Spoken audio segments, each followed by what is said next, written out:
hali hiyo tumekuwa katika hali ya kushukuru Bwana kwa sababu mkono wa Bwana umetubeba. Wengine tumekuwa tumeandikiwa mambo maovu, lakini Bwana ametuokoa nayo. So tunapoingia katika hali hiyo nyingine, tumekuwa tukiomba wiki hii yote, lakini tunaamini kwamba Mungu wetu amesikia maombi yetu. So baada ya shukurani tutaenda mbele za Mungu kwa sababu ya toba, ili kwamba Bwana maombi yetu yamfikie. Maana neno lake nasema kwamba ukisema sisi si watenda dhambi, tunamfanya Mungu wetu kuwa mwongo. Kwa hivyo tutaenda mbele za Mungu kwa sababu ya kutubu, kwa sababu ya wazee wetu, ya wake zetu, watoto wetu, taifa letu, ili kwamba Bwana aweze kushuka ndani mwetu, ili kwamba Bwana aweze kuduhudumia siku leo. Kama kuna jambo linamchukiza Bwana ni dhambi. Kwa hivyo dhambi ndiyo inazuia Bwana kufanya kazi pamoja na sisi. Dhambi ni atatuweka mbali na ushirika na Mungu. Kwa hivyo tuweze tukwenda mbele za Bwana, atutakaze asiku ya leo, maana tumetembea hapa na pale, labda tumenena kwa njia moja, kwa kujua, kwa kutojua, ili kwamba Bwana aweze kutusamehe dhambi zetu, atutakaze. Maana Biblia inatuambia ni nani atakayesimama, atakayepanda katika mlima wa Bwana? Ni mtu ambaye moyo wake ni safi, mikono yake ni safi. Fungua tu kinywa chako, mwambie Bwana, baada ya kumshukuru kwa sababu amekupea nafasi tena ya kuwa mbele zake. Kwa hivyo ni vizuri kufungua tu kinywa chako, umwambie Bwana, asante Bwana, unisamehe, unitakaze Bwana, unifanye kuwa wako, nipe nafasi tena, ili kwamba neno lako linapokuja mbele zako, neno lako linasema katika James kwamba maombi ya mwenye haki ni manukato mbele za Bwana. Maombi ya mwenye dhambi ni kama kelele. Kwa hivyo siku ya leo maabudu yako isiwe ni kelele mbele za Bwana, kwamba isiwe ni bure kuingia mahali hapa. Father, we thank you. Tunaomba kwa sababu, tunatubu kwa sababu ya watoto wetu, tunatubu kwa sababu ya wazee wetu, wa mama wetu, Baba, taifa letu, kanisa letu. Lord, we thank you this morning. We worship you, Father. You are worthy to be praised, oh my God. Tunasema ni asante Bwana, maana wewe ni mwaminifu. Tutakaze Bwana mikono yetu, maisha yetu, mawazo yetu, midomo yetu Bwana, ni Bwana nafsi zetu, ili kwamba maombi yetu yakubalike mbele zako Bwana. Tusikie kutoka kwako, tuwe na ushirika pamoja na wewe. Dhambi Bwana tumetuweka mbali na wewe, tusamehe Bwana siku ya leo. Asante maana unaweza. Oh Father, we thank you. Thank you my God, thank you my God. Maombi yangu yafike kwako, moyo uliobondeka ujadharau. Kiu yangu, haja yangu, nifanane nawe, nifanane na maombi yangu. Maombi yangu siku ya leo yafike kwako, moyo uliobondeka utadharau. Kiu yangu, haja yangu,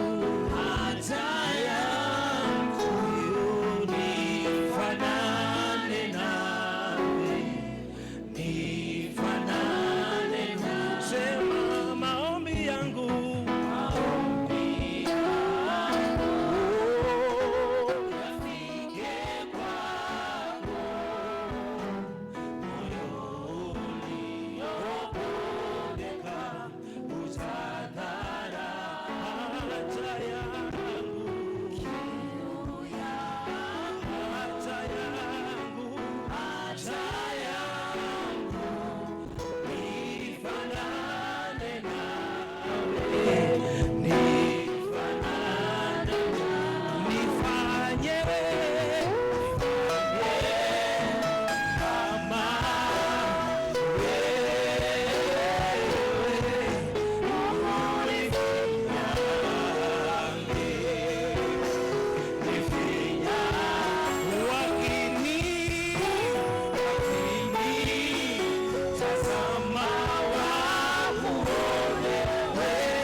kwa ufupi pia tutaomba kwa sababu ya mahitaji, kwa sababu ya jamii yetu. Tutakuwa tunaombea jamii zetu, familia zetu, mwili wa Kristo, tukiweka mbele za Bwana, kwa sababu najua watu wengi wamekuja hapa wakiwa na mahitaji mbalimbali, lakini tunawaambia kwamba hakuna jambo lisilowezekana mbele za Bwana, maana yeye ni mwaminifu. Fungua tu kinywa chako kwa sababu ya kuombea jamii, mahitaji ambayo tuko nayo, ambayo yanafanya tusipate wakati kufika mbele za Bwana. Maana neno lake linatuambia kwamba njoni nyote msumbukao na mizigo mizito, maana kwangu kuna pumziko. Bwana, siku ya leo tunakushukuru kwa sababu ya jamii zetu. You are going to provide.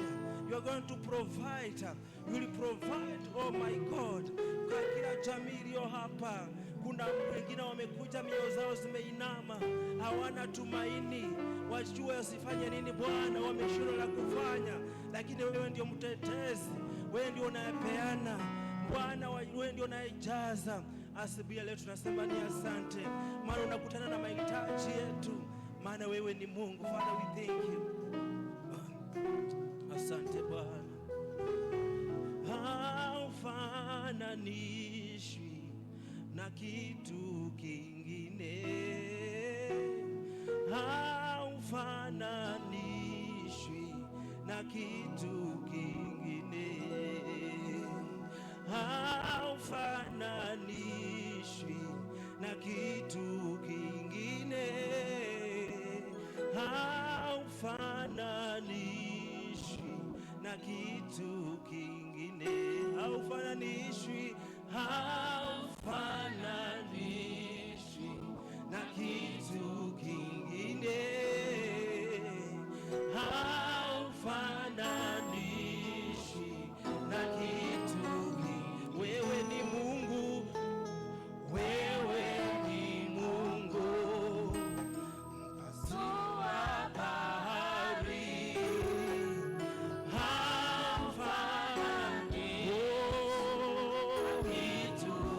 wewe ni Mungu, wewe ni Mungu,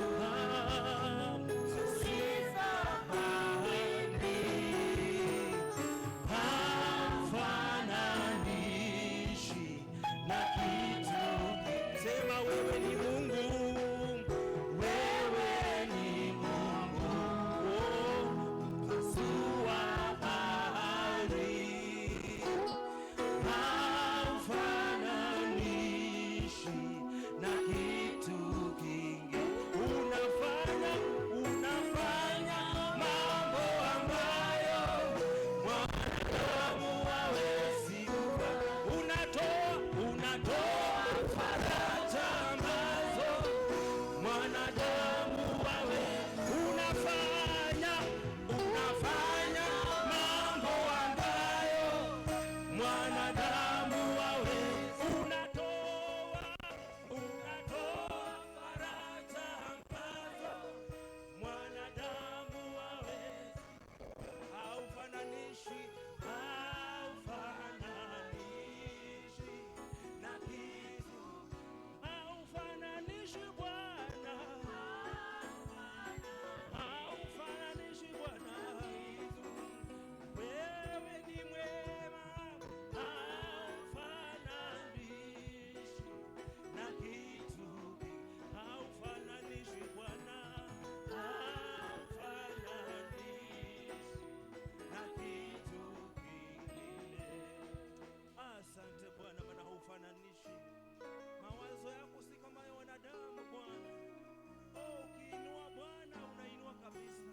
Ukibariki Bwana, unabariki asubuhi ya leo. Kutana na kila mmoja wetu. Kila mmoja wetu ameingia na tatizo lake Bwana, mahitaji yote. Lord, we thank you. We worship you Father. We worship you. Tumshangilia Bwana, maana hafananishwi, halinganishwi. Shangwe na vigelegele, shangilia Bwana, pigia Yesu makofi, maana anaweza mambo yote, katika jina la Yesu. Haleluya. Tuingie katika ibada ya kusifu. Makofi.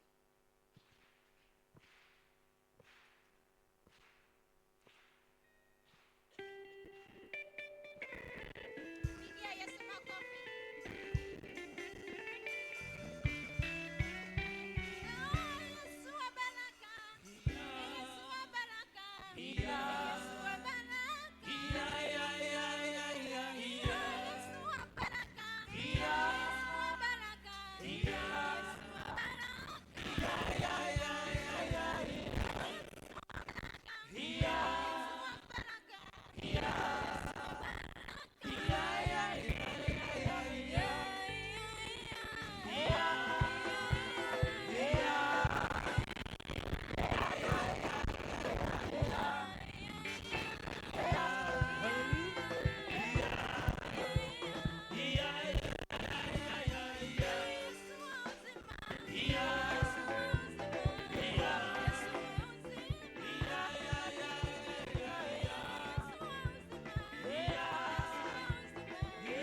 Wapi sangwe kwa Yesu?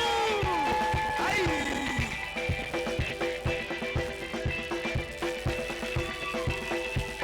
Aya, mikono juu, mikono juu, mikono juu. Mikono juu, mikono juu, mikono juu. Twende.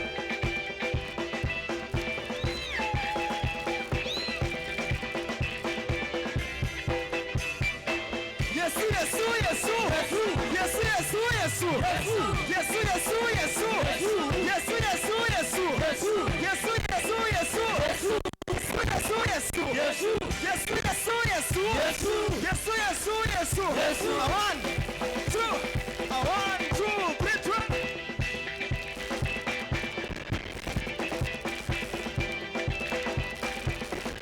Wapi sangwe kwa Yesu?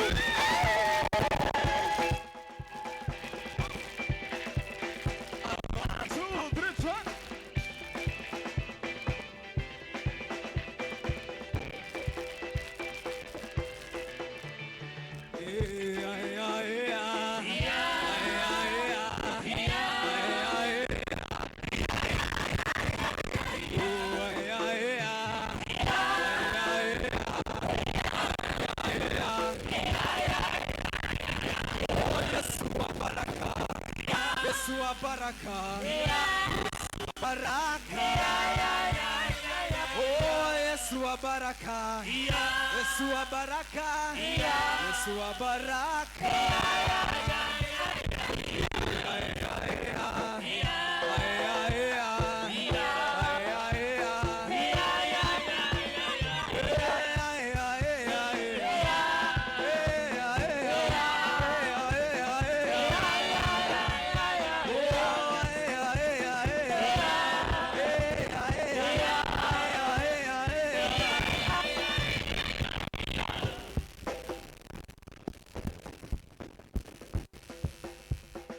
1, 2, 3, clap to Jesus.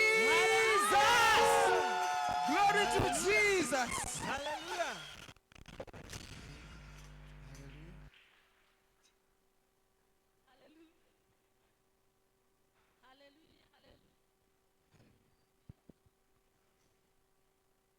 Hallelujah. Namkaribisha Mama Tony atuongoze katika maombi ya asubuhi ya leo.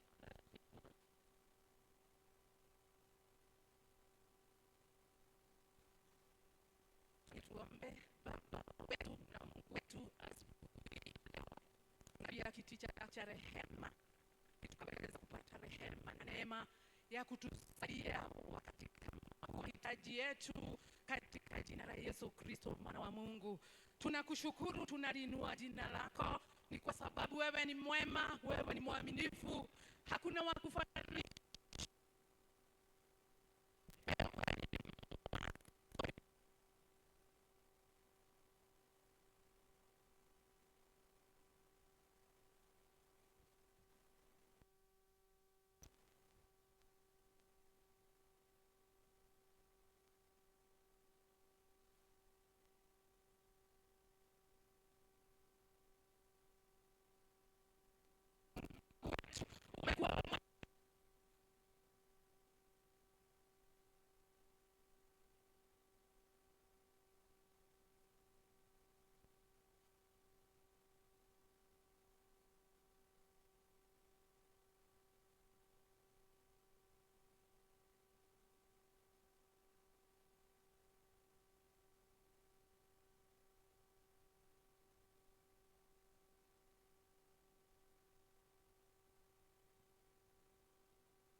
Jehova Mungu wetu, umetujibu mfalme mwema, tunamilia tena tumeona wiki hii. Mungu ukiwa katika kiti cha enzi,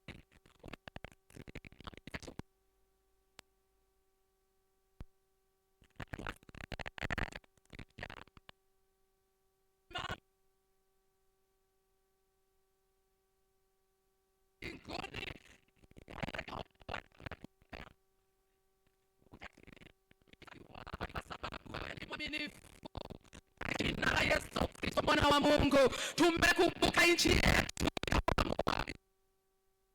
Jehova, kuna joto la kisiasa wakati huu Jehova Mungu, kunaonekana kama mgawanyiko wa Jehova Mungu kabila. Tunakuamini ya Mungu wetu, nchi yetu Baba yangu, usiporinda mji, wale wanaorinda wanafanya kazi ya bure. Usipojenga Jehova mji, wafanyao kazi wanafanya kazi ya bure. Tunakuamini ya Jehova nchi yetu Jehova, asubuhi ya leo ya kwamba Jehova utaingilia kati, mfalme mwema, uta-intervene in the mighty name of Jesus Christ.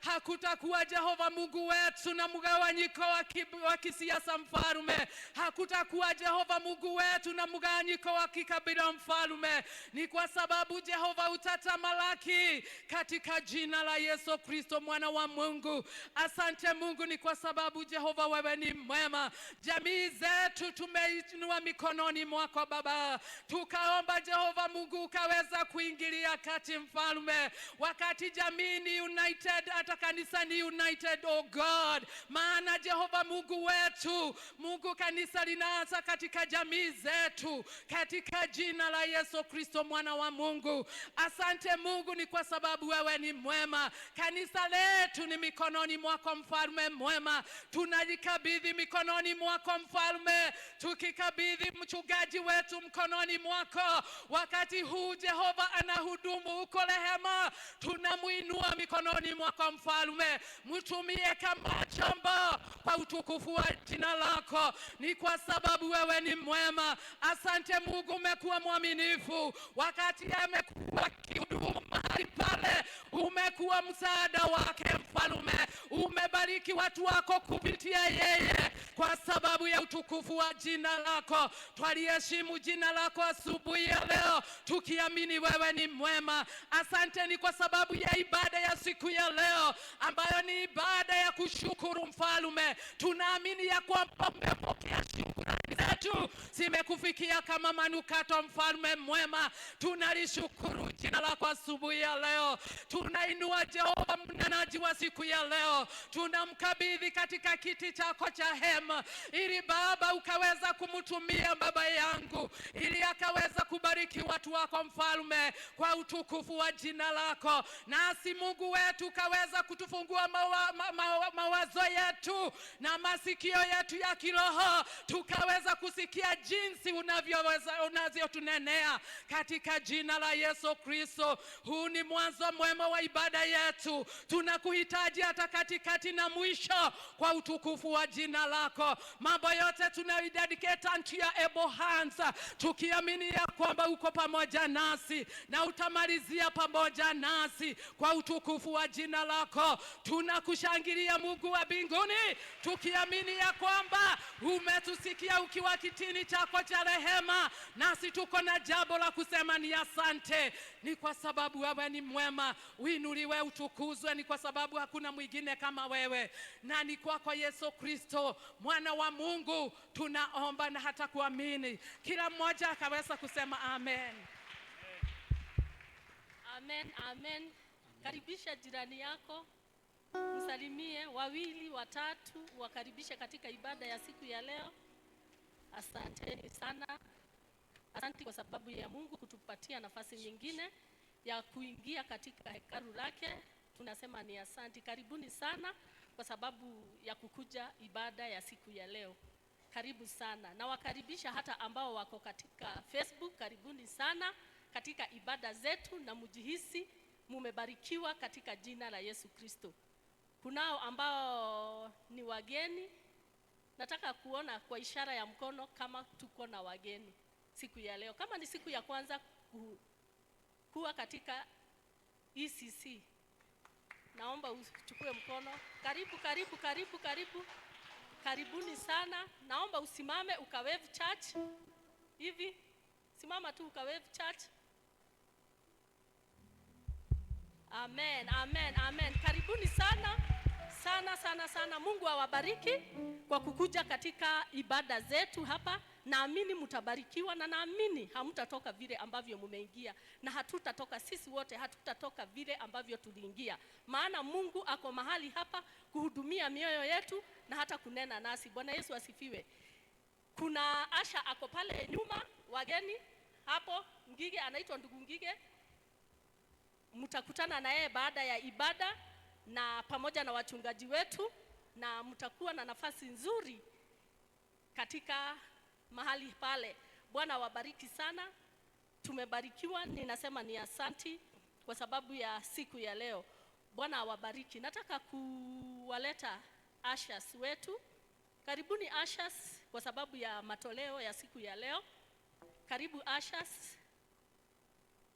Ya, karibuni, karibuni.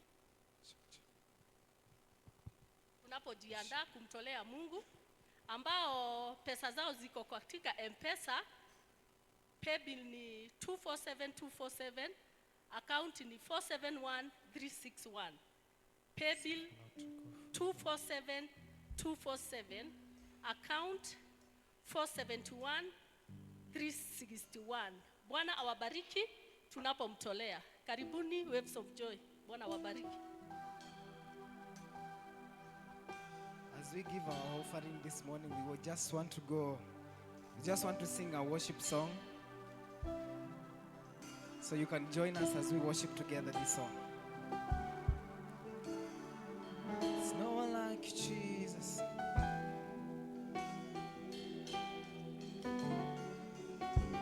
I will not be silent.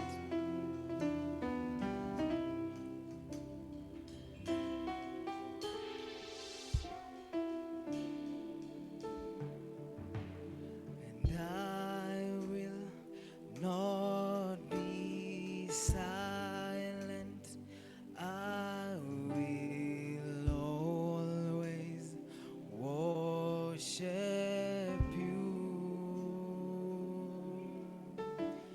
As long as I am breathing, I will always worship you.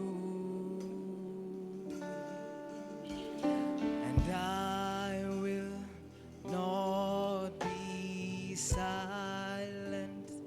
I will always worship you. As long as I am breathing, I will always worship you. And I will not be silent. I will not be silent. I will worship you, Lord. We'll worship you. As long as I am breathing, I am breathing. I will worship you, Lord. And I will not be silent. I will not be silent. I will worship you. I will worship you. As long as I am breathing, I am breathing. I will always worship you, Lord. And I will not be silent. I will not be silent. I will worship you, Lord. As long as I am breathing, I am breathing. I will always worship you. And I will not be silent. I will not be silent. I will worship you. As long as I am breathing, I am breathing. I will worship you, Lord. I will worship you. And I will not be silent. I will not be silent. I will always worship you. As long as I am breathing, I am breathing. I will always worship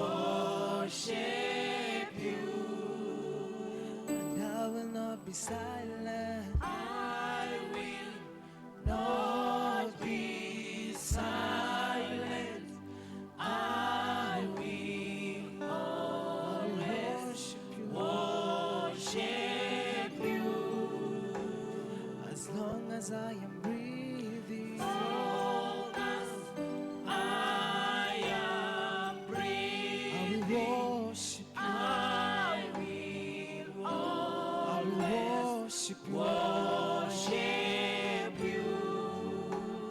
As long as I am breathing, As long as I am breathing, I will worship you, Lord. I will Worship you. worship you. Amen, amen, amen. Tutaendelea kumwabudu Bwana siku zote za maisha yetu. Bwana awabariki Waves of Joy, yenyewe mmekuwa wa baraka, kuwa mnatuhudumia. Mungu aendelee kuwatumia na tuendelee kuwaombea ya kwamba Mungu akaendelea kuwahudumia na kuwatumia kama vyombo vya heshima. Katika Psalms 27, Zaburi 27, Daudi akaandika akasema, Bwana ni nuru yangu na wokovu wangu, ni muogope nani? Bwana ni ngome ya uzima wangu, ni muhofu nani? Watenda mabaya waliponikaribia wanile nyama yangu, watesi wangu na maadui zangu walijikwaa wakaanguka. Jeshi lijapopanga kupigana nami, moyo wangu hautaogopa. Vita vijaponitokea, hata hapo nitatumaini. Neno moja nimelitaka kwa Bwana, nalo ndilo nitakalo litafuta, nikae nyumbani mwa Bwana siku zote za maisha yangu.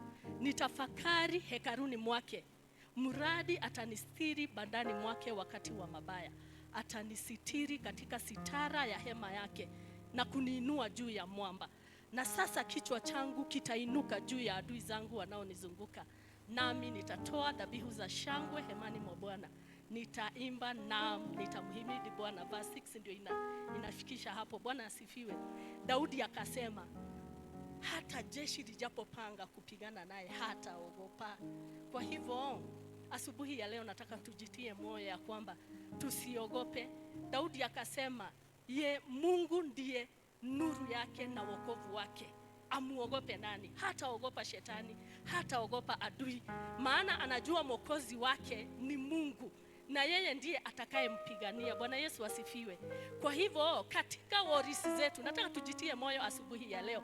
Katika hofu zetu na worries zetu tusiogope, tumpatie Mungu. Hii wiki tumekuwa tukiomba, tunampatia Mungu, tunaenda kumlilia Mungu. Tunapopeleka shida zetu na worries zetu kwa Mungu, naye anachukua, anatupatia amani na anatupatia ushindi. Daudi akasema, na vichwa vyetu vitainuka juu ya adui zetu wanaotuzunguka, nasi tutatoa dhabihu za shangwe hemani mwa Bwana.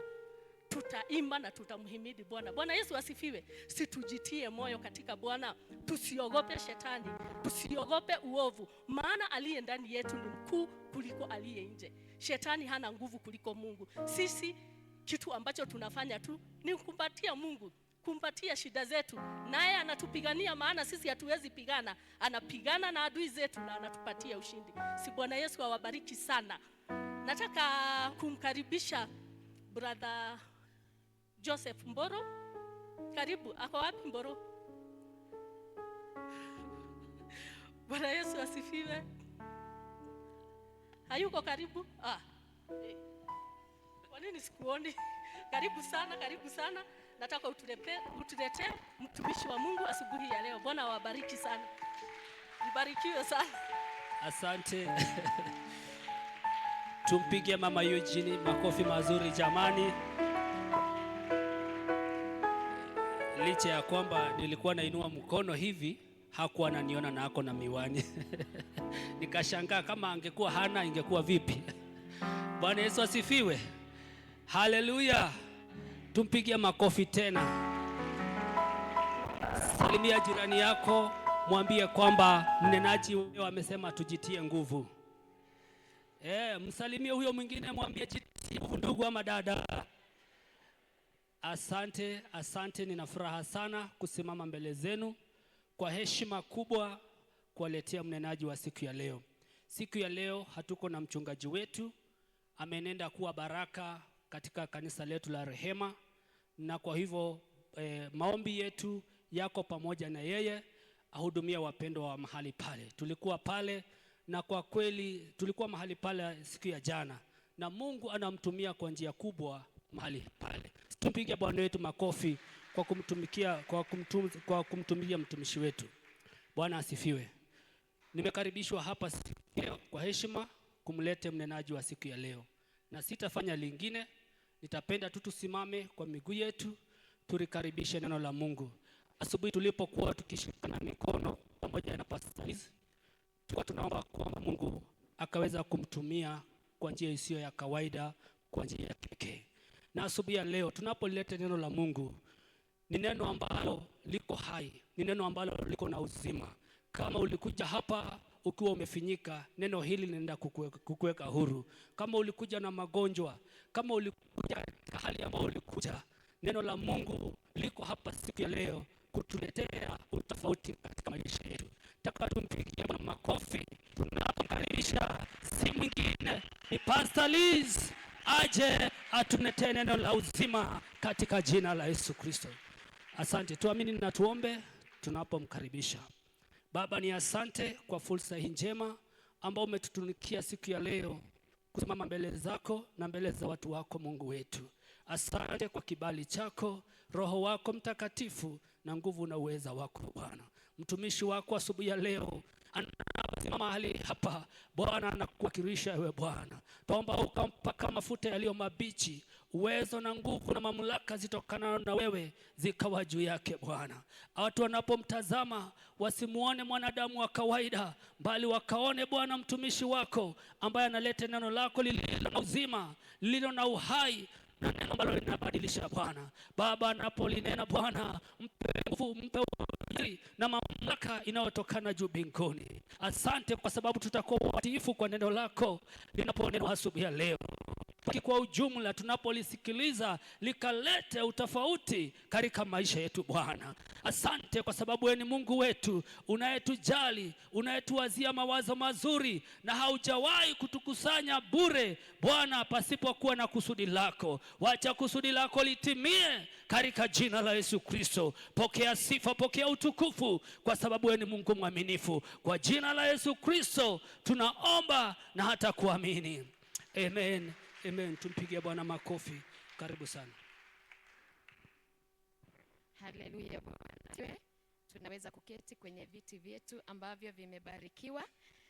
Ninachukua fursa hii kushukuru Mungu kwa sababu ya nafasi hii ambayo Mungu amenitunukia ili kuweza kulishiriki neno lake pamoja nawe na pia pamoja nami, maana pia tunapoendelea Mungu anaendelea akininenea kupitia neno hili ambalo ametuandalia siku ya leo. Ninataka pia kuchukua nafasi hii kushukuru mchungaji wetu in absentia kwa sababu pia ya kuturuhusu kutumika katika madhabahu ya Bwana. Hatuchukulii kwa ukawaida, na kwa hivyo tunamshukuru Mungu sana kwa sababu ya nafasi kama hii. Bwana asifiwe.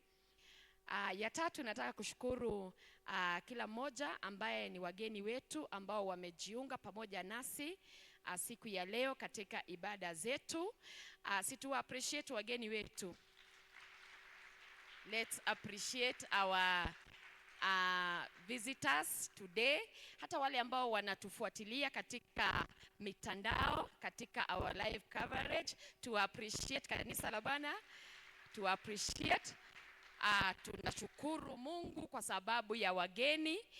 Sisi ni jamii ambayo tunapenda wageni sana, na miongoni mwa wale ambao wametutembelea katika ibada za siku ya leo, na nimejulishwa kwamba tuko na wageni ambaye anaitwa Mr. Martin pamoja na rafiki yake Mr. Martin ambaye ni PA wa our area MP Janet. Si appreciate. Pengine katika mwisho wa ibada tunaweza kumpatia nafasi fupi sana ili akaweza kutusalimia, lakini kwa nafasi hii tunaingia moja kwa moja katika neno la Mungu kwa sababu inafaa vile. Bwana asifiwe. Neno ambalo nataka kushiriki pamoja nawe kichwa chake kichwa chenye ujumbe wa siku ya leo ni God knows you. Bwana asifiwe. Ya kwamba Mungu anakujua. Mungu anakujua. Na ujumbe huu uliletwa kwangu Jumamosi ile ambayo ilipita katika ndoto, na hapo ndipo ujumbe huu uliwekwa ndani ya moyo wangu, na ninaheshimika kushiriki pamoja nawe neno hili kama vile ambavyo Mungu aliweka ndani yangu. Nataka uenende pamoja nami katika kitabu cha Yeremia. Nenda nami katika kitabu cha Yeremia chapter 1, na kwa nakala ya NIV version nitasoma NIV Kiingereza, kisha nitasoma kwa Kiswahili. Yeremia chapter 1 verse 5, NIV version inasema hivi. Wacha tuanzie verse 4.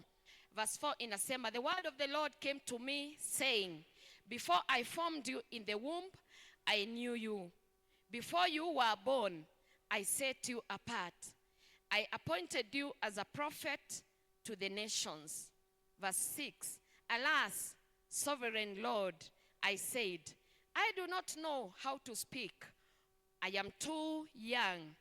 Mstari wa 7, but the Lord said to me, do not say I am too young. You must go to everyone I send you to and say whatever I command you. Do not be afraid of them, for I am with you and will rescue you, declares the Lord. Katika lugha ya Kiswahili neno hilo linasema hivi: neno la Bwana lilinijia kusema, kabla sijakuumba katika tumbo nalikujua, na kabla hujatoka tumboni nalikutakasa. Nimekuweka kuwa nabii wa mataifa. Ndipo niliposema, Bwana Mungu, tazama, siwezi kusema maana mimi ni mtoto. Lakini Bwana akaniambia, usiseme mimi ni mtoto, maana utakwenda kwa kila mtu nitakaye kutuma kwake, nawe utasema kila neno nitakalo kuamuru. Usiogope kwa sababu ya hao, maana mimi nipo pamoja nawe, nikuokoe, asema Bwana. Na neno hili Mungu ndiye ambaye alinena pamoja na nabii huyu ambaye ni Yeremia. Na nikiweka tu utangulizi ama msingi wa neno hili ni kwamba watu wengi, kama vile ambavyo Yeremia katika mistari hiyo ambayo tumesoma pale chini, watu wengi huwa wanapambana, and many people are struggling with identity. Many people are struggling with rejection. Watu wengi wanajihisi kukataliwa, na watu wengine pia kando na kukataliwa wao wenyewe, maana wako na pengine wanafuatwa na spirit of rejection. Wao wenyewe wanajiona duni na wanajiona kana kwamba hawafai, na wanajihisi kana kwamba hao hawastahili. Lakini neno la Mungu katika kitabu hiki ambacho tumekisoma, neno la Mungu kuna kitu ambacho linatukumbusha. The word of God is reminding us that our lives are not accidents. He knew us before anyone else did. Neno hili kuna jambo ambalo linatukumbusha ya kwamba maisha yetu hayakufanyika tu. Mungu hakukubali ya kwamba sisi tu tukajipata katika ulimwengu huu. Mungu anamkumbusha Yeremia, na wakati ule Yeremia alikuwa ana struggle na identity problem. Alikuwa anajihisi kana kwamba yeye hawezi akatumiwa na Mungu, manake alipeana visababu. Akasema ya kwamba Mungu wangu, mimi ni kama siwezi mambo haya, maana mimi ni mdogo tu. Na inawezekana siku ya leo ninaongea na mtu ambaye ako katika identity crisis. Bado hajajitambua na kujua identity yake katika Mungu. Na kabla Jeremiah hajaanza kusema ama kutoa visababu. Si tumesoma verse 5? Verse 5 Mungu anamwambia nalikujua. Alafu visababu ziko pale chini.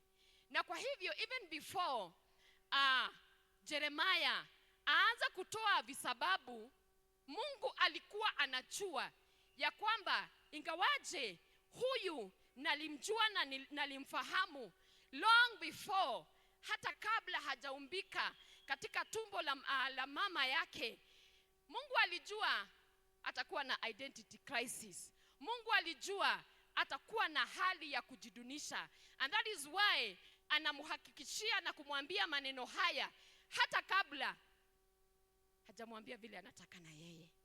Praise the Lord. Inawezekana siku ya leo uko mahali hapa na unafikiria ama unajiona kana kwamba Mungu hakujui. Pengine umefika mahali kwa sababu pengine ya hali ambazo zinakuzunguka, na unakuwa na hali ya kujiwaza na kufikiria kana kwamba Mungu yuko mbali na wewe. Yawezekana kwa sababu pengine ya changamoto kama vile ambavyo tutaendelea kuona tunapoendelea na ujumbe huu. Yawezekana ukajihisi kana kwamba kuna watu ambao Mungu amewapendelea na wewe hauko kwa hiyo list ya watu ambao Mungu amewapendelea.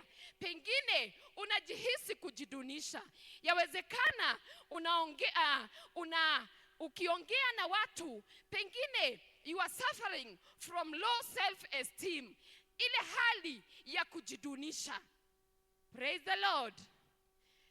Siku ya leo nimekuja kukukumbusha ya kwamba the word of the Lord, the way alisema na Jeremiah, ananena pamoja nawe na ananena pamoja nami mchana wa leo, ya kwamba hata kabla haujafika kwa hiyo hali ambayo inafanya ujidunishe, nalikujua wewe. Praise the Lord. Bwana alikujua. Anamwambia Jeremiah, kabla haujaumbika, before you were conceived in your mother's womb, nilikujua. Praise the Lord. Nimekuja kukuambia ya kwamba Mungu ananena pamoja nami na ananena pamoja nawe, anakuhakikishia anakujua. Praise the Lord. Wale watu ambao wanafikiria ya kwamba hawajulikani na society, mchana wa leo nimekuja kuwaambia ya kwamba unaweza kosa kujulikana ama kudhaminiwa na society, lakini kitu ambacho haustahili kukisahau ni kwamba Bwana anakujua. Praise the Lord. Bwana asifiwe. Inawezekana uko katika hali ya pengine jamii yenu ambayo umetoka kwayo, pengine wanakuwa wanakudunisha. Yawezekana hawakupatii kipao mbele wakati ambapo wanapangilia mambo. Inawezekana ni kama hawakuonangi, whether ukiwa kwenye mikutano ama hauko, ni kama hawakutambui.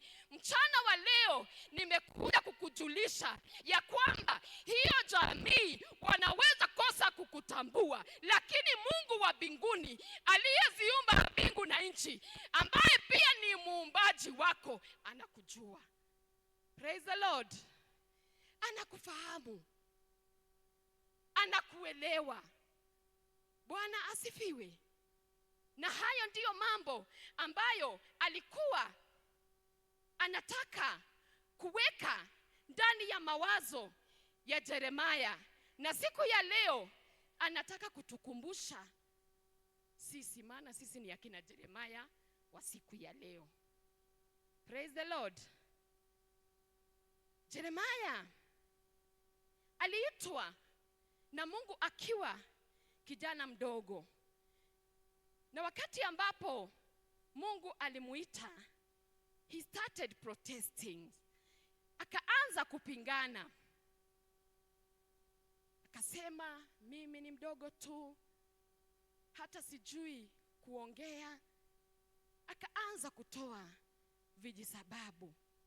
Lakini unapoendelea katika hata mistari hiyo ambayo hatukusoma, utakuta ya kwamba maana Mungu alimjua kuna kitu ambacho ama kuna mambo ambayo aliweza kuyafanya ili akaweza kuandalika kwa ajili ya makusudi ambayo Mungu alikuwa amekusudia naye.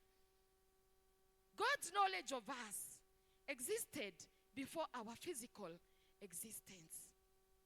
Hali ya Mungu ya kutujua hata kabla hatujaanza kuexist physically, Mungu alijua of our existence.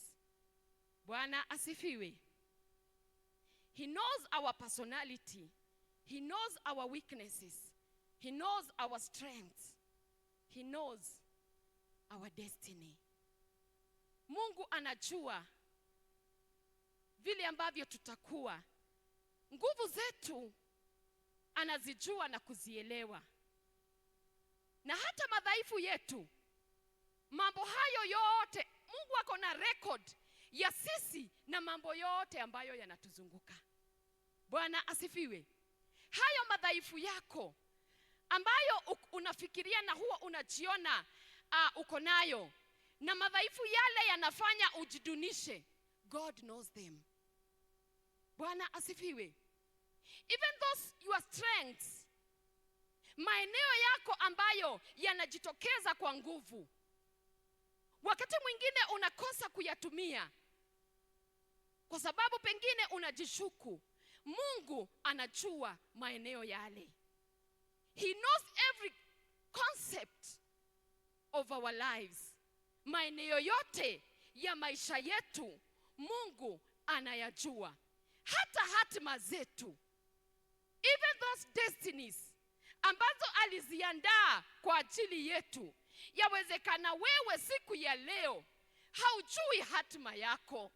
Yawezekana haujui kesho 2030, haujui utakuwa wapi.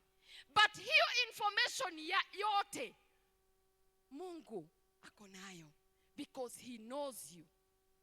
Bwana asifiwe. Stop believing that you are forgotten. Stop believing that you are worthless. Acha kuingia katika hali ya kujidunisha. Acha kukaa na ukaanza kufikiria kana kwamba Mungu alikusahau. Anahakikisha ya kwamba hajakusahau, maana hata kabla haujaumbika alikujua. Praise the Lord. Wewe tu ndio unafikiria ya kwamba amekusahau. Na hiyo kufikiria ya kwamba amekusahau ni kujidanganya, unajidanganya. Maana yeye hajakusahau, maana anakujua. Praise the Lord. Your value comes from God and not people's opinion. Dhamana yako ya vile ambavyo anakujua na kukuelewa, dhamana hiyo inatoka kwa Mungu, wala sio opinion za wanadamu. Praise the Lord. Watu wanaweza kukutazama hivi na wakuwe na opinion zao kulingana na vile mawazo yao yanafikiria. Lakini dhamana yako haitegemei opinion zile ambazo wanaruhusiwa kuwa nazo kwa ajili yako. Dhamana yako inatokana na Mungu anayekujua na kukuelewa. Praise the Lord. Your value comes from God. Your value comes from God. Sasa sijui opinions za watu kukuhusu zinakaa aje. Wakati mwingine watu wanaweza kuwa na positive opinions about you, lakini pia ni kibinadamu watu wakuwe na negative opinions about you. Na hawezi kuwazuilia watu kufikiria vile wanataka kukufikiria. Uwezi ukaingia kwa mawazo yao uwazuilie kukufikiria vile wanakufikiria. Your value does not come from those opinions. Dhamana yako inatokana na Mungu anayekujua na kukuelewa. Praise the Lord. Mungu anakujua. Mungu anakujua zaidi ya vile sisi tunakujua. Sisi tunaona tu hapa nje, hatujui kesho yako. And that is why huwa nasema na huwa ninaambia watu ya kwamba ukimwangalia mtu leo, inawezekana ukimwangalia ako chini, lakini usimdunishe, usimuweke chini, maana kesho ya ule mtu haiko na wewe. Kesho ya yule mtu haiko na vile unavyomtazama siku ya leo. Kesho ya yule mtu, future yake iko na yule aliyemuumba, yeye ambaye anamjua na kumtambua. Bwana asifiwe. Tumeona watu siku moja wakiwa chini, lakini wapatie tu muda, watengenezwe na Mungu, watengenezwe na waundwe katika karakana ya Mungu. Baada ya muda, yule mtu ambaye ulimtazama na ukaona ako chini, unashindwa what happened, because yule mtu ameketishwa juu. Bwana asifiwe. Aliyemketisha juu ni yule ambaye anamjua zaidi ya vile ambavyo wewe na mimi tunamjua. Praise the Lord. Usimdunishe mtu, kwa sababu kuna Mungu anayemjua zaidi, anayejua kesho atakuwa hapa, kesho nitamuinua, kesho nimemwandalia mambo haya. Wewe na mimi hatujui ni yapi Mungu amemwandalia, lakini yeye anayemjua, yeye anayemfahamu, anajua all the programs ambazo amempangia. Bwana asifiwe. Nimekuja kukuambia Mungu anakujua. Ukisoma katika kitabu cha Exodus, Kutoka sura ya 33, Exodus chapter 33 na mstari wa 12, neno la Mungu linasema hivi: Musa akamwambia Bwana, angalia, wewe waniambia wachukue watu hawa, nawe hukunijulisha ni nani utakayemtuma pamoja nami. Walakini umesema, ninakujua kwa jina lako, nawe umepata neema mbele zangu. Bwana asifiwe. Haya ni maneno ya Musa ambaye Mungu alimuita na akampatia na akamweleza jinsi ambavyo alimjua, jinsi ambavyo alikuwa amepanga program ya Mungu kwa maisha ya Musa. Mungu akapatia Musa some highlights za program ambayo alikuwa amepanga na yeye. Na mahali hapa Musa anasema, ndio umeniita, lakini haukunijulisha ni nani utakayemtuma pamoja nami. Na baada ya hapo anasema, walakini, but there are some words ambazo wewe Mungu uliniambia. Uliniambia kwamba nalikujua kwa jina lako. I know you by your name. Bwana asifiwe. Unajua, wakati kabla Musa hajafika hapa pa kuitwa na Mungu na kutumwa kwa majukumu ambayo alikuwa ameweka ndani yake, Musa alikuwa amepitia hatua tofauti tofauti za maisha. Wakati ambapo Musa anazaliwa, baada tu akiwa tu kale katoto kadogo, an infant, kukatangazwa ya kwamba watoto wafanye nini? Wauawe. Na Musa ako kwa hiyo group ambayo ilikuwa imetangazwa na mfalme wa Misri ya kwamba wakaweza kuuawa. Lakini Farao akipanga watoto wauawe, hakukuwa amejua the program of God kwa ajili ya mtumishi wake Musa. Praise the Lord. Bwana asifiwe. Unajua saa zingine maadui wajuangi program ya Mungu juu yetu. Bwana asifiwe. Yule mfalme ametangaza awawe, lakini Mungu alimjua Musa kwa jina lake. Akajua ya kwamba kutazaliwa mtu ambaye ataitwa Musa. Akajua ya kwamba atakapozaliwa kukatangazwa ya kwamba watoto wale wa ile age group wakaweza kuuawa. Mungu akajua ya kwamba mama yake atamuweka kwa basket aende amufiche. Si tunakumbuka story ya Musa? Hiyo mambo yote Mungu alikuwa ameshapangilia, maana alimjua Musa kwa jina lake. Mungu akapanga ya kwamba daughter wa Farao aende pale majini, amuone huyu mtoto, amchukue. Mambo yale yote yalikuwa kwa program ya Mungu.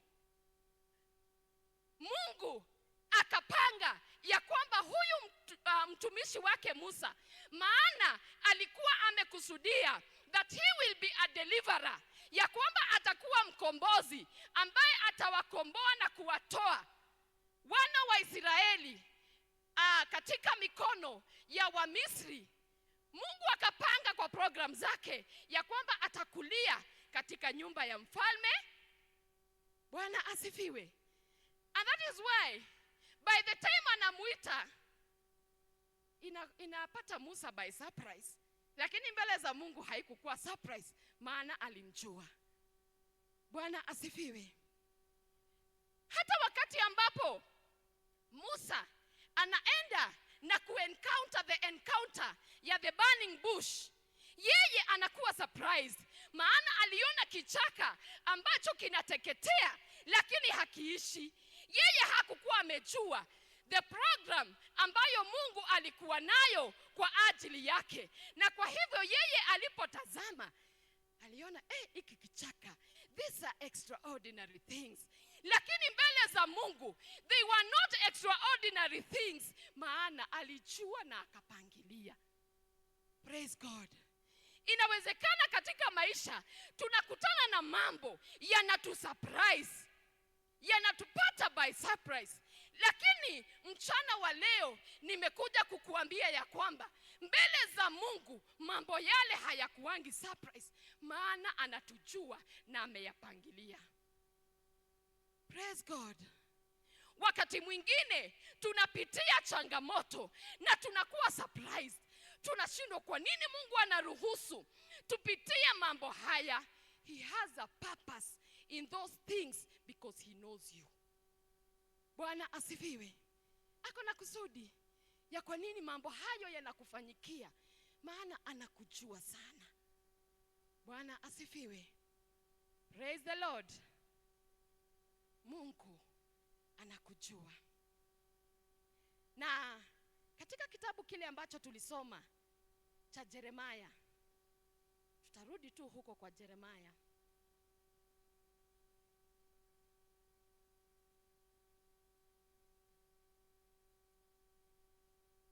Mungu anamwambia hivi: kabla sijakuumba katika tumbo nalikujua, na kabla hujatoka tumboni nalikutakasa. Nimekuweka kuwa nabii wa mataifa. Praise God. Jeremiah was not only known by God, but he was appointed as a prophet to the nations. Mungu alimjua, na sio kumjua pekee, bali kabla hajaanza kuishi, kabla kuzaliwa, alimjua na akamtenga, akamchagua kuwa nabii wa mataifa. Bwana asifiwe. Praise the Lord. God has a purpose for every detail of your life. Bwana asifiwe. Mungu ako na kusudi kwa mambo yoyote ambayo yanafanyika kwa maisha yako. Bwana asifiwe. maana hakujui tu, lakini he has appointed you for his own purpose. Bwana asifiwe. Na makusudi ambayo Mungu anaweza alinijua na akanichagua kwa makusudi fulani yako tofauti na vile anakujua na makusudi ambayo amekupangia wewe. Bwana asifiwe. Maana Mungu the dealings of God with humanity zinakuwa very personal. Bwana asifiwe. Wakati Mungu anadeal na wanadamu, hadilingi na wanadamu as groups. Huwa Mungu hageneralize, anadilingi na mtu personal. Bwana asifiwe. And that is why changamoto ambazo pengine unaweza kupitia Pastor Ruth ni tofauti na changamoto ambazo mimi ninaweza kupitia, maana dealings ya Mungu na wewe ni tofauti na mimi. Alinijua, akanitenga kwa mambo fulani. Akakujua wewe, akakutenga kwa mambo fulani. Barabara yako ya hatima yako ni tofauti kwa sababu anakujua personally. Praise God. And that is why usiwahi kuquestion kwa nini Mungu aruhusu wengine wapitie zile vitu ninapitia.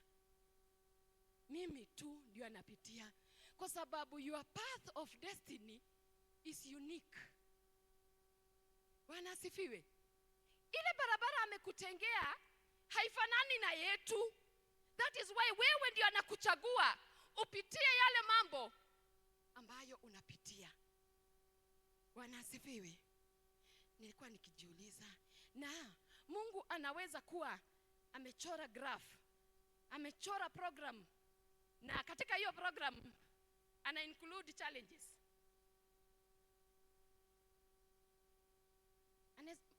Mungu anaweza kuchagulia kuchorea ka program mpaka anajaza ka program kale na challenges. Is it possible? Is it possible? Acha niruhusu tu hapa hata kama hii si Bible study. Is it possible? Yes, it is possible. Taka uenende nami katika kitabu cha Yohana.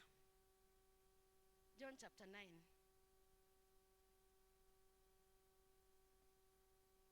John chapter 9, Yohana sura ya 9. Nitasoma kuanzia mstari wa kwanza. Hata alipokuwa akipita, alimuona mtu kipofu tangu kuzaliwa. Wanafunzi wake wakamuuliza wakisema, Rabi, ni yupi aliyetenda dhambi, mtu huyu au wazazi wake, hata azaliwe kipofu? Yesu akajibu, huyu hakutenda dhambi wala wazazi wake, bali kazi za Mungu zidhihirishwe ndani yake. Mtu huyu, neno la Mungu linasema ya kwamba alikuwa amezaliwa akiwa na challenge ya upofu. Na wanafunzi wa Yesu wakamuuliza ya kwamba huyu mtu na wazazi wake, ni nani walitenda dhambi, ama ni nani aliyetenda dhambi ikafanya huyu mtu azaliwe akiwa na challenge ya kuona, akazaliwa ateseke akue kipofu? Kwa sababu maisha ya upofu is not an easy journey. Si ni kweli? Maisha ya upofu is not easy. Kwa sababu lazima ashikiliwe, akielekezwa, hata nguo challenge haizi vaa vile ananini, wenye wako around him ndio wanamchagulia ile nguo ambaye atavaa. Kuna some freedoms ambazo hana, manake zimezuiliwa na changamoto hii ya upofu. And that is why wanafunzi walikuwa wana question, huyu mtu kwani ni nini ilifanyika ili azaliwe akiwa kipofu? Lakini Yesu akawaambia ya kwamba huyu mtu hakutenda dhambi, hata wazazi wake hawakutenda dhambi, bali alizaliwa hivi. Mungu aliruhusu ya kwamba akazaliwa na challenge ama changamoto ya upofu, ili Mungu ajitukuze katika hali ile. Praise God. Nilipokuwa ninafikiria kuhusu mambo haya, nikafikiria ya kwamba inawezekana challenge yako sio kama ya huyu upofu. Lakini kila mwanadamu, hakuna mwanadamu hapa ambaye anaweza sema ya kwamba hana challenge moja ama nyingine. Si ni kweli? It is only that challenges zetu hazifanani. Lakini kila mtu, jana nilikuwa naongea na a cousin of mine, akaniambia, unaona siku moja tukieza sanywa hata hapa tu Eldoret, tukusanywe kwa kiwanja kubwa wakaaji wa Eldoret, alafu twende tuambiwe leo ni siku ya kumwaga mioyo, ya kusema kila kitu yenye inasumbua mtu. Huyo kazi yangu akakuwa akiniambia, ukiweza fanywa vile, zingine tunaweza baki vinywa wazi, kwa sababu pengine unaona mtu lakini haujui hiyo ni challenge ambayo anaipitia, lakini ni vile tu ananyamazi. Kila mtu anakanyagia ka challenge kake. Bwana asifiwe. Mtu huyu Mungu aliruhusu azaliwe na changamoto ya kutokuona, kwa sababu he had a purpose in that challenge. Bwana asifiwe. Alimjua, akapangilia, akaruhusu iwe vile, kwa sababu alikuwa na kusudi kupitia lile changamoto. What was the purpose? The purpose was that God will glorify himself through that challenge. Mungu alipangilia program ya yule mtu, yule kipofu, ili wakati wa Mungu utakapofika, Mungu atajitukuza katika ule upofu. Bwana asifiwe.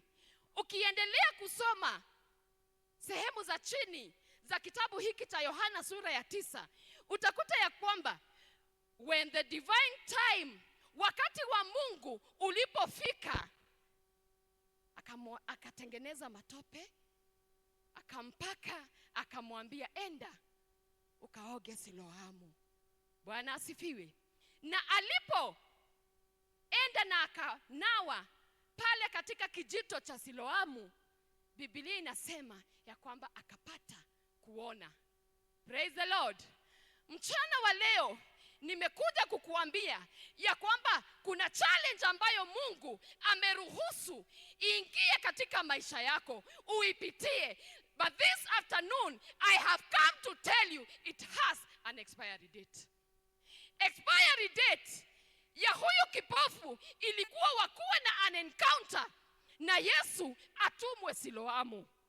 Bwana asifiwe. Praise the Lord. Ninaomba mchana wa leo ya kwamba katika ibada hii kuna watu watatumwa kwenye kijito cha Siloamu, mahali ambapo watapata msaada. Praise the Lord. Maana this challenge haikukuwa idumu forever. Ilikuwa na timeline yake. Na Mungu alipotimiza kusudi lake na ile changamoto, ikafika its expiry date. Praise God. Wengine ndio tu wameingia katika challenge. Ukikaa usione kana kwamba Mungu amekusahau. Hajakusahau. Ameruhusu maana anakujua. Ameruhusu maana anajua ya kwamba kwa wakati wake kusudi lake la kiungu, wakati ambapo litatimia, atakuja na kukutoa. Praise the Lord.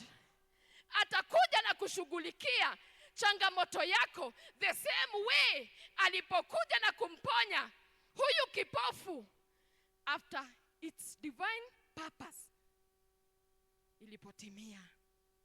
Bwana asifiwe. Ujapopitia katika maji mengi, jua na ufahamu ya kwamba Mungu ameyaruhusu, maana ako na kusudi katika maji mengi. Bwana asifiwe. Ujapopitia katika tanuru la moto, jua na uelewe ya kwamba katika tanuru lile la moto, bakia kuwa mwaminifu, maana Mungu anakujua na kwa wakati wake atakuja na kukuokoa. Praise the Lord. Tusitoke mahali ambapo tunasema Mungu anakujua. Praise the Lord. Hata hayo ambayo yawezekana unapitia, anayajua na ameyaruhusu, maana anajua kuna kusudi ambalo lazima litimie katika mambo yale. Praise the Lord. Bwana asifiwe. God may allow challenges in our lives with a divine purpose. The challenge can be connected with our own purpose. Wakati ambapo Mungu alimuumba huyu kipofu, alijua na akajua ya kwamba upofu iko connected na kusudi lake. Na unajua, baada ya ameponywa, alianza kukemewa na Mafarisayo. Maana utatambua unaposoma ya kwamba hii siku yenye alipona, it was on a Sabbath. Ilikuwa ni siku ya Sabato. Na baada ya hapo, watu wakakuwa wana mzunguka, wakiuliza, na huyu si ni yule ambaye anakuanga vijijini akiwa kipofu? Tunaona kama ni yeye, sura inaoneshana kama ni yeye, lakini sasa tofauti ni kwamba yule anakuwa kipofu, lakini huyu anaona. Na Biblia inasema ya kwamba akaanza kuwaambia ya kwamba ni yeye na ni yeye amepona. Bwana asifiwe. Ukienda hapo chini, utakuta ya kwamba alianza sasa ni kama kuhubiria makusanyiko. Kumbe the divine purpose ya mtu huyu kuwa kipofu ni kwamba siku moja he will evangelize. Ile challenge ilikuwa connected to his divine purpose. Bwana asifiwe. Na anapokemewa na Mafarisayo, anafika mahali anakasirika na anasema, hakuna kitu kingine ninachokijua, bali ninachokijua ni kwamba nilikuwa kipofu, but now I see. Praise God. Wakati the purpose of God ilipotimia kupitia changamoto aliyokuwa nayo, akaanza kutestify, sijui kitu kingine, bali ninachojua ni kwamba nilikuwa kipofu, lakini sasa ninaona. Praise God. Si Mungu ajitukuze kupitia hiyo changamoto unayopitia, maana anakujua na ameiruhusu katika maisha yako. Praise God. Si Mungu ajitukuze. Mungu ajitukuze. Na unajua pia tunaposema ni vizuri kusema amen. Na Mungu ajitukuze. Lakini pia tunaposema amen ni kujitukuza wakati mwingine kupitia uchungu. Wakati Mungu anajitukuza kupitia challenge, it's not an easy ride. Wakati mwingine ni kupitia pain. Lakini ombi langu ni kwamba kama Mungu ameruhusu, na ajitukuze. Praise the Lord. God knew that the blindness of this man will have an end. Mungu alijua ya kwamba siku moja ataamka na atakuwa anaona. Upofu wake uko na mwisho. For whatever challenge that you may be going through, God knows it. Yeyote ile ambayo unapitia, inawezekana unaweza kusema, katika hali hii ambayo niko nayo, no one understands me. Na nimekuja kukuambia ya kwamba you are not there to be understood by people. Sometimes they will not. Wakati mwingine uta expect ya kwamba wakuelewe, but they will not understand you. Bwana asifiwe. Lakini katikati ya mambo yale, there is one who understands. Kuna yule anayekuelewa, yule aliyekuumba, Na mchana wa leo anasema ya kwamba nalikujua kabla haujaumbika. Bwana asifiwe. Praise the Lord. God knows your situations, and you are appointed to go through it for his own glory. Mungu anaelewa hiyo hali. Mungu anaelewa hiyo hali. Leo ujumbe wangu it relies heavily na wale watu wanapitia through changamoto, wanapitia mapito ya hali mbalimbali. Nimekuja kukutia moyo ni kuambia ya kwamba hayo mapito Mungu anayaelewa na ameyaruhusu for his own purpose. Na kwa hivyo it is upon you umruhusu Mungu atimize makusudi yake katika mapito yako. Bwana asifiwe. Allow God to fulfill his purpose katika mapito ambayo unapitia. Praise God. Mungu anaelewa even our fears. Wakati mwingine tunakuwa na so many fears in life. Praise the Lord. Praise God. Tuko na fears. Iko mwingine saa hizi halali kwa sababu anajiuliza 2027 itakuwaje? Fears. Praise God. Lakini 2027 kabla sisi hatujavuka mwaka tuingie huko, Mungu aliujua. Aliujua ule mwaka. Praise God. Hali ya kisiasa tunaweza kuwa na fears, tuseme sasa itaendaje? Hata kabla hatujafika mkesha wa 31st December 2026 ya kuvuka mwaka, Mungu alijua kutaenda vipi. Na kwa hivyo sisi ni kujipeana mikononi mwa yule anayejua kesho. Praise God. Tukijipeana mikononi mwake, tukipeana nchi yetu mikononi mwake, hapo pengine sasa yeye anajua na kuelewa. We don't have to live in our fears. Bwana asifiwe. Tukiishi katika hofu, wapendwa, utakuwa mgonjwa. Ukianza kuishi katika hofu, utashikwa na ulcers, depression, pressure. Bwana asifiwe. Kesho yetu na fears zetu tuzipeleke kwa yule anayetujua, yule anayetuelewa, yule anayeshikilia kesho yetu. Bwana awabariki. Simama kwa miguu yako tunapowaita waimbaji ili tuingie katika kipindi kifupi cha kutamatisha wiki yetu ya maombezi. Nataka uenende mbele za Bwana. Ikabidhi kesho yako. Kabidhi hizo fears, hofu zako, zipeane kwa Mungu.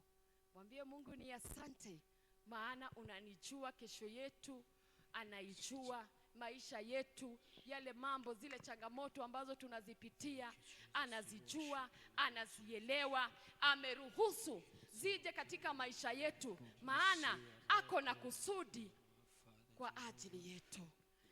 Bwana tunakushukuru. Asante maana unatujua zaidi ya hata vile ambavyo sisi wenyewe tunajijua na kujifahamu. Bwana, wewe umetuambia katika neno lako ya kwamba ulitujua hata kabla hatujaumbika katika tumbo za mama zetu. Ulitujua Bwana, ulituelewa Bwana, na kila concept ya maisha yetu unaijua Bwana, unaielewa Mungu wetu. Bwana, tuajisalimisha kwako, tuajipeana kwako Bwana, maana hata kesho yetu unaijua. Changamoto za maisha Bwana wa mbinguni, mapito ambayo tuwapitia katika maisha yetu, ni asante Bwana, maana umetukumbusha dhuhuri ya leo ya kwamba unayajua, ya kwamba ni wewe uliyeyaruhusu, maana uko na makusudi kwa ajili yetu. Mungu wetu Bwana, tunasema ni asante. Basi Mungu wetu na Baba wetu, tunaomba ya kwamba ukatusaidia Lord of glory, tunapokukaribia kujua kusudi lako na maisha yetu, ni asante kwa sababu Bwana umeruhusu yale ambayo yanafanyika. Mungu wetu, sio kwamba unatuchukia, sio kwamba umetusahau, lakini Bwana wa mbinguni, this afternoon our Lord, you have reminded us that you know us, our God. You knew us before even our physical existence, oh Lord. My Father, my God, this afternoon we surrender to your will. We surrender to your purposes, oh God. Katika jina la Yesu. I surrender all to you. Everything I give to you. I surrender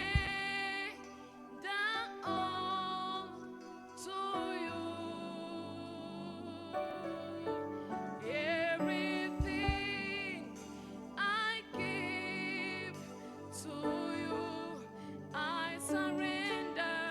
I surrender all to you. Everything, everything I give to you. I surrender. I surrender all to you. Everything, everything I give to you. I surrender. I surrender all to you. Everything, everything I give to you. Withholding nothing, withholding nothing, withholding nothing, withholding nothing, withholding nothing, withholding nothing, withholding nothing, withholding nothing. I surrender. I surrender all to you. All my fears, everything I give to you. My future, I surrender all to you. My challenges, everything I give to you. We surrender. We surrender all to you. Even our nation, oh God. Everything I give to you. We surrender. We surrender all to you. Everything, everything we give to you. Withholding nothing, withholding nothing, withholding nothing, withholding nothing, withholding nothing, withholding nothing, withholding nothing, withholding nothing, withholding nothing, withholding nothing, withholding nothing, withholding nothing, withholding nothing, withholding nothing, withholding nothing, withholding nothing. Nataka tushukuru Mungu kwa sababu ya taifa letu. Nataka tumwambie Mungu ni asante, maana wewe umeishikilia Kenya. Tumwambie Mungu ni asante. Tumkabidhi our fears mbele zake, tukimwambia Mungu ni asante, maana anaijua nchi yetu, anaielewa nchi ya Kenya, anaelewa na kujua hali ya kisiasa. Yeye yuko katika kiti chake cha enzi, hajaiwacha Kenya, hajaisahau Kenya, maana Kenya iko katika mipango yake, iko katika program yake.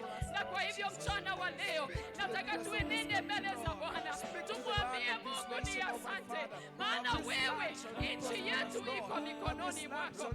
We thank you our God, we glorify your name. Father, we thank you because of our nation. You have not forgotten, you have not, my Father, haujajitoa kwa Kenya Bwana. Bwana wa mbinguni, nchi ya Kenya iko mawazoni mwako, na mchana wa leo Bwana unasema ya kwamba unaijua nchi hii, unaielewa zaidi ya sisi tunayojua, zaidi ya sisi tunayoielewa. Mungu wa mbinguni, we are thanking you our God, maana Baba wa mbinguni unaiwazia Kenya vyema Bwana, mawazo uliyo nayo hata Bwana ni kwa sababu ya kesho ya nchi ya Kenya. Baba wa mbinguni, ni mawazo mazuri, ni mawazo ya amani, na kwa hivyo mchana wa leo hatutakaa katika hofu, maana Bwana kesho ya nchi yetu iko mikononi mwako. Katika jina la Yesu unaielewa Bwana, tunaomba ya kwamba makusudi yako Bwana kwa ajili ya nchi ya Kenya Bwana hayatazuiliwa, hayataondolewa katika jina la Yesu, maana Bwana uko na kusudi njema kwa ajili ya nchi ya Kenya. Baba wa mbinguni, tunatangaza ya kwamba mguu wa nchi ya Kenya hautasongeshwa, hautaondolewa, maana Bwana uliijua, unaifahamu, unaielewa vyema, iko katika mipango yako. Baba wa mbinguni, ni asante Mfalme, maana kuna jambo ambalo unatenda katika nchi hii, maana unaielewa. Baba wa mbinguni, mambo ambayo yanatupatia wasiwasi, tunakushukuru Bwana, maana unayalainisha. Wewe unayejua nchi, wewe unayoifahamu, utalainisha mambo yote, mipango yote uliyo nayo Bwana kwa ajili ya nchi yetu. Shakara mazika ya Boganda. We thank you our God, we glorify your name, we exalt you our God. You know it our Father, unajua jamii zetu. Ni asante Bwana, hatima za jamii. Ni asante Mungu wetu, maana unaielewa, unaifahamu. Baba wa mbinguni, tunaomba ya kwamba jamii zetu zitatimiza makusudi ya Mungu katika jina la Yesu. Kila mmoja wetu ulituweka Bwana katika jamii ambazo umetuweka, uko na kusudi kwa ajili ya kila jamii. Our God and our Father, we are praying in the name of Jesus. Your purposes, oh God, concerning our families, they will be established. They will stand in the name of Jesus. Mungu wetu na Baba wetu, ni asante kwa sababu makusudi yako kwa ajili ya jamii zetu hayataondolewa. Your purposes, oh God, concerning our families, they will not be diverted. In the name of Jesus, makusudi yako yatasimama thabiti katika Yesu. Maana wewe umetuambia, ulitujua, ulizijua ya kwamba utatuweka katika zile jamii ambazo wewe umetuweka. Baba wa mbinguni, ninaomba ya kwamba my Father, my God, this afternoon kuna wale wamepitia changamoto katika kipindi kigumu. Ninaomba ya kwamba kama vile ambavyo Yesu alimtuma huyu kipofu kuenenda Siloamu akapata kuona, ninaomba ya kwamba my Father, my God, Siloamu Bwana za kila mmoja utafungua macho, tuone Siloamu zetu, tuenende tukapate msaada. In the name of Jesus, we bless you our God, we worship you our God, we magnify you our God. Ni asante Bwana, pokea sifa, pokea utukufu Mungu wetu.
Tunakushukuru Bwana, kuna yale ambayo tumekuomba, tumekuaminia jamii zetu kwa wiki hii, tumekuaminia taifa letu Bwana katika maombi.